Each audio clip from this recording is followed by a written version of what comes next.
ఏ ఇతర విషయములు ప్రస్తావన గురువు చేయకూడదు, శిష్యుడు వాటి కోసం వెంపర్లాడకూడదు. కాలం పిల్లలు లేకపోతే వాళ్ళని ఉపాసన చేశారు. చేస్తే అభిరామి అమృతఘటేశ్వరుల యొక్క అనుగ్రహంగా వాళ్ళ కడుపున ఒక పిల్లవాడు పుట్టాడు. పుడితే ఆ పిల్లవాడికి అభిరామ భట్టు అని పేరు పెట్టారు. ఈ పిల్లవాడు పుట్టుక నుంచి మౌనంగా ఉండి ఎప్పుడూ అమ్మవారి గుళ్ళో కూర్చుని తనలో తాను రమించిపోతూ ఉండేవాడు. లోపల అమ్మవారి దర్శనమే, పైన అమ్మవారి దర్శనమే. ఎప్పుడు గుడి ముఖమంటపంలో కూర్చుని ఉండేవాడు.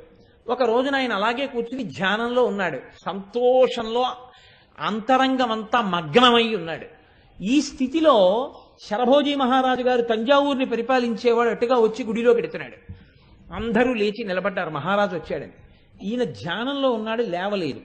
శరభోజీ మహారాజు ఆయన వంక చూశాడు. ఆయన తేజస్సుని చూసి బహుశః ఇతను మహాపురుషుడు అని గుర్తించాడు. ఎవరితనని అడిగాడు పక్క వాళ్ళని.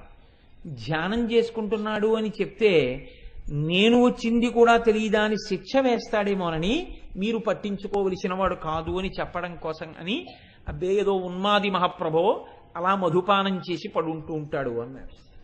ఆయనకి నమ్మకం కలగలేదు. లోపలికి వెళ్ళి పార్వతీ పరమేశ్వరులను అర్చించి బయటికి వచ్చాడు. అలాగే ఉన్నాడు ఆయన. ఆయన తట్టి బహిర్ముఖుణ్ణి చేశాడు. ఆయన ఒక్కసారి బహిర్ముఖుడయ్యాడు. ఆ బహిర్ముఖుడు అవడంలో అప్పటి వరకు ఆయన మనసులో ఏం చూస్తున్నాడంటే అమ్మవారి ముఖమండలాన్ని దర్శనం చేస్తున్నాడు. పౌర్ణమి నాటి చంద్రబింబం ఎలా ఉంటుందో అలా కనపడుతోంది అమ్మవారి లోపల. అదే ఆనందంతో కళ్ళు తెరిచేసరికి ఎదురుగుండా ఇంకా పౌర్ణమి చంద్రుడు అమ్మవారి ముఖంలా కనపడుతోంది. రాజు అన్నాడు, వీడు నిజంగా ఉన్మాదియా కాదా చూడాలని ఇవాళ ఏం తిథి అని అడిగాడు. నిండు పున్నమి అన్నాడు ఆయన. అది అమావాస్య. రాజు అన్నాడు, బాగా తెలిసి చెప్తున్నావా అన్నాడు. తెలిసి చెప్తున్నాను, పౌర్ణమి అన్నాడు. ఆయన అమ్మవారి ముఖాన్ని చూస్తున్నాడు లోపల. రాజు అన్నాడు, అయితే చీకటి పడిన తర్వాత వస్తాను. ఆకాశంలో పౌర్ణమి చంద్రుడిని చూపించకపోతే నీ కుట్టుక కత్తిరించనా? కత్తిరించవచ్చు అన్నాడు. ఏమిటి ధైర్యం? లోపల అమ్మవారు ఉంది. వెళ్ళిపోయాడు రాజు. మిగిలిన వాళ్ళందరూ వచ్చన్నారు, ఎంత తప్పు చేశావురా, పోనీ ఏదో ఆలోచనలో ఉన్నాను, నాకు తిథి తెలియదంటే వదిలిపోయేది, ఎందుకంత మాట అన్నావు? ఎలా చూపిస్తావు? ఇవాళ అమావాస్య, పౌర్ణమి చంద్రుడు ఎలా కనపడతాడు? ఆయన అన్నాడు, నీకు భయమేమో, నాకు భయం లేదు. నేను నమ్ముకున్న తల్లి నాకుంది, ఆ తల్లి చూపిస్తుంది అమావాస్యని పౌర్ణమిగా అన్నాడు. ఆయన అభిరామి అందాది అని ఆ చిట్ట చివరి మాట శ్లోకంలో ఏది ఉంటుందో దాంతో మొదలుపెట్టి మళ్ళీ కవిత్వం చేస్తారు. అలా అసుర సంధ్య వేళ అయిన దగ్గర నుంచి ఆలయ ముఖమంటపంలో కూర్చుని శ్లోకాలు చెప్తున్నాడు. 79వ శ్లోకాన్ని పూర్ణ చేస్తున్నాడు. శరభోజీ మహారాజు రథం దిగి లోపలికి వచ్చాడు.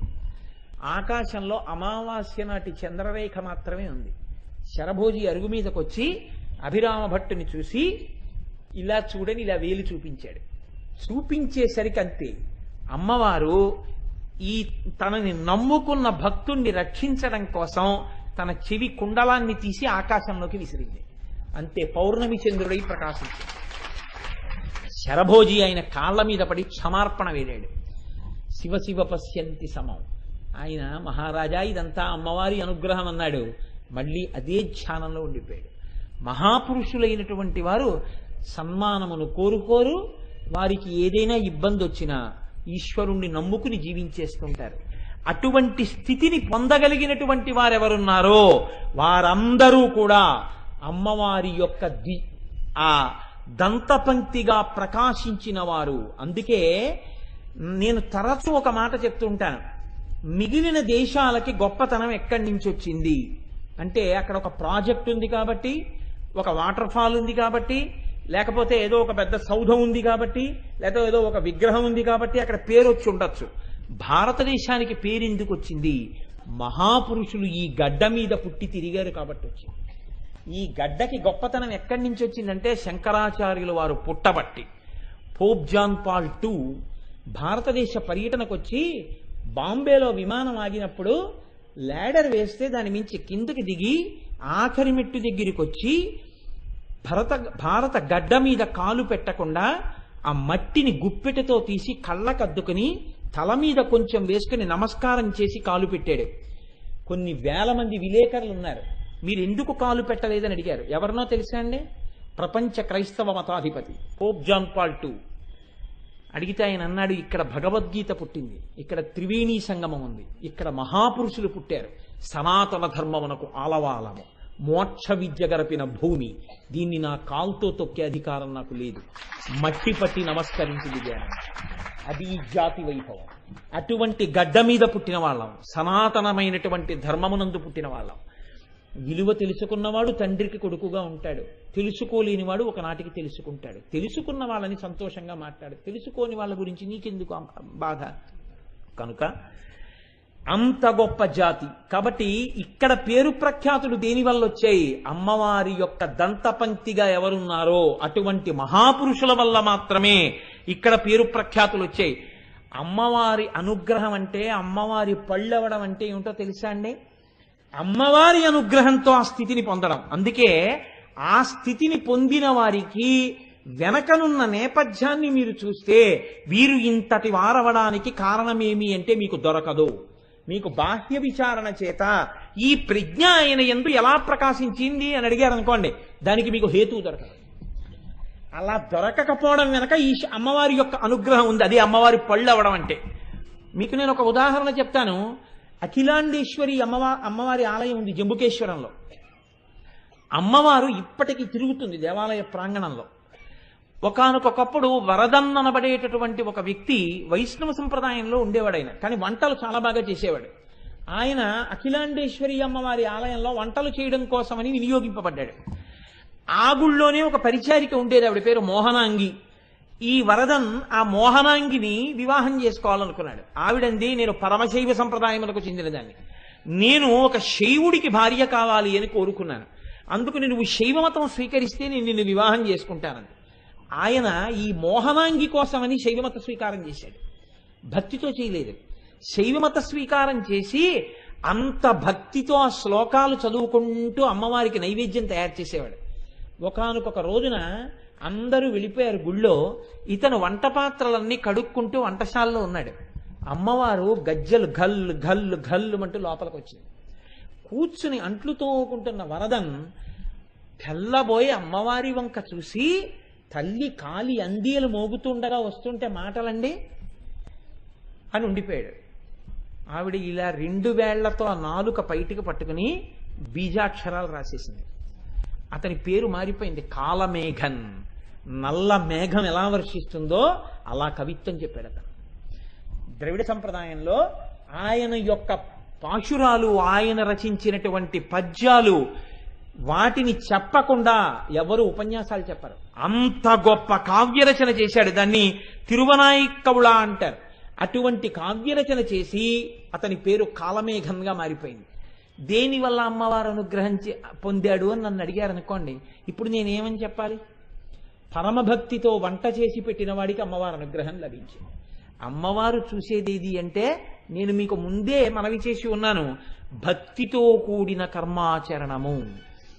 అది ఉన్నది అని మీరు నమ్మగలిగితే అంతే, అమ్మవారు అనుగ్రహించేస్తుంది. అది పసిపిల్లవాడి మంకుపట్టు లాంటిదే కావచ్చు, అయినా సరే అమ్మవారు అనుగ్రహిస్తుంది. జ్ఞాన సంబంధన ఆయన మీకు ఎన్నో మాటలు చెప్పాను. అమ్మా అని నమ్మి ఏడ్చాడు, వచ్చి పాలు పట్టింది, అంతే గొప్ప నాయనారుగా మారిపోయాడు. అలాగే దుర్వాసో మహర్షి ఆర్యా దిశతి చేశారు. అమ్మవారిని నమ్మినందుకు అమ్మవారు ఎదురుగుండా నిలబడితే 200 శ్లోకాలు చేశారు. మూకశంకరులు అమ్మవారి యొక్క అనుగ్రహంతో ఇద్దరికి ఏకకాలమునందు పరీక్ష పెట్టింది తల్లి. కామాక్షి దేవాలయంలో పుట్టుక చేత మూగివారైనటువంటి మూకశంకరులు కూర్చున్నారు, ఇటు పక్కన ఒక మహాపండితుడు కూర్చున్నాడు. ఇద్దరూ కళ్ళు మూసుకుని ధ్యానం చేస్తున్నారు. అమ్మవారు తాంబూల చర్వణం చేస్తూ లోపలికి వచ్చింది. వచ్చి తన తాంబూలపు పిడచ తీసి ముందు ఈ మహాపండితుడి నోట్లో పెట్టబోయింది. ఆయన నోరు తెరిచి చిచి చిచి ఆడదాని ఎంగిలన్నాడు. ఇలా ఆవిడ చిరునవ్వు నవ్వి మూకశంకరుల్ని ఇలా అంది. ఆయన కళ్ళు విప్పారు. ఓ నా తల్లి జగదంబ అనుకున్నారు. తాంబూలపు పిడచ చూపించింది, నోరు పట్టారు. నోట్లో తాంబూలపు పిడచ వేసింది. పుట్టుక చేత నోరు లేనివారు అంతే లేచి నిలబడి పాదాల వంక చూశారు. 100 శ్లోకాలు చెప్పారు, పాదారవింద శతకం. ఇలా అమ్మ చిరునవ్వు చూశారు, 100 శ్లోకాలు చెప్పారు, మందస్మృతి శతకం. అమ్మ కన్నుల వంక చూశారు, 100 శ్లోకాలు చెప్పారు, కటాక్ష శతకం. అమ్మవారి యొక్క వైభవాన్ని చూసి చెప్పారు, ఆర్యా శతకం 100 శ్లోకాలు. అమ్మవారి యొక్క స్తోత్రం 100 శ్లోకాలు చేశారు, స్తుతి శతకం. 500 శ్లోకాలు చెప్పేసిన తర్వాత ఆయనకి అలసట వచ్చింది, ఆగారు. అమ్మవారు సంతోషించింది, నీకేం కావాలండి, నా వాక్కు తీసేయండి. అదేమంది, చాలు, మాటలు లేని వాడికి మాటనిచ్చావు, 500 శ్లోకాలు చెప్పాను అమ్మా, ఇంకా వద్దమ్మా, ఇంకేం మాట్లాడతానో, నోరుంటే మాట తీసేయమ్మా అన్నారు. వారు మూకశంకరులై మన గోదావరి నదీ తీరంలోనే సిద్ధి పొందారు. వారు కాంచీ పీఠాధిపతులయ్యారు కొంతకాలం. కాబట్టి అమ్మవారి అనుగ్రహంతో మూకశంకరులు ఇచ్చినటువంటి శ్లోకాలు ఇప్పటికీ కూడా ఎవరైనా మనస్సు అశాంతితో ఉన్నా, లేకపోతే పీఠాధిపత్యం వైపుకు వెళ్ళవలసిన వాడైనా, గొప్ప జ్ఞానాన్ని కోరుకున్నవాడైనా, చంద్రశేఖర పరమాచార్య ఏం చెప్పేవారంటే తరచూ కామాక్షి గుళ్ళోకి పోయి మూక పంచశతి చదువుకో అనేవారు. ఆ మూక పంచశతి అంత శక్తివంతం. మూక పంచశతి శ్లోకం నోట్లోంచి పలికితే అమ్మవారి అనుగ్రహం ఉంటేనే పలుకుతారని గుర్తు. అంత శక్తివంతం. ఎందుకంటే అమ్మవారే శక్తిగా మారి ఆయనలోకి వెళ్ళి ఆయనలోంచి వాక్కుగా పైకొచ్చింది. కాబట్టి మూకశంకరులు ఆ స్థితిని పొందారు.